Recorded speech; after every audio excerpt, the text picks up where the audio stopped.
আমরা অনেক সময় দেখি অনেকে বলেন যে আমার ব্যাংকের থেকে অটোমেটিক টাকা কেটে নিচ্ছে। কিন্তু আমরা কোথাও ভুল করছি না তো? আমাদের ভুলের জন্য কিন্তু ব্যাংকের থেকে টাকা কেটে নিচ্ছে। আমরা অনেকেই কিন্তু জানি না। অনেক সময় অন্য কিছু আমরা কিন্তু সাবস্ক্রাইব করে থাকি বা কোনো কিছু রিসার্চ করে থাকি। সেটা কিন্তু অটোপের মাধ্যমে। এই অটোপের মাধ্যমে কিন্তু অটোমেটিক ব্যাংকের সাথে লিঙ্ক থাকলে কিন্তু আপনার টাকা কিন্তু কাটতেই থাকবে। তাই এগুলো খেয়াল রাখুন, এগুলো দেখুন। হট করে ব্যাংক কিন্তু কখনোই কোনো কিছু টাকা কাটে না হট করে। তাহলে আমি এই ভিডিওটার মাধ্যমে আপনাদেরকে জানিয়ে রাখছি এবং দেখে রাখুন, অটোপে যদি কখনো করে থাকেন সেটাকে কিন্তু অফ করে রাখবেন। না হলে কিন্তু অটোমেটিক আপনার ব্যাংকে থেকে টাকা কাটতে থাকবে সেই সাবস্ক্রাইব করার জন্য। ভুলটা কিন্তু আপনার। কিভাবে বন্ধ করবেন সেটা একটু দেখে রাখুন। চলে যাব ফোনপেতে। দেখুন ফোনপেতে অনেক সময় অটো রানিং করা থাকলে এগুলো কিন্তু কাটে। ফোনপে চলে গেলাম, যে ফোনপেতে চলে এসেছি। এবার আমরা নিচের দিকে যাব, নিচের দিকে যেয়ে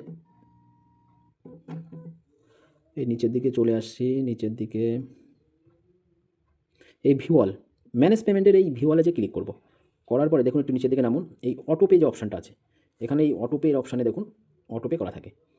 এটা কি করব, যেটা আমরা বন্ধ করব সেখানে যে আমরা ক্লিক করলাম, এই যে পুশ যে অপশানটা আছে, এই পুশ অপশানে আমরা ক্লিক করে পুশ অটোপেটা ক্লিক করব। করার পরে একটা আপনার পিন নাম্বার আসবে, সেই পিনটা দিয়ে দেবেন, অটোমেটিক এটা কিন্তু বন্ধ হয়ে যাবে।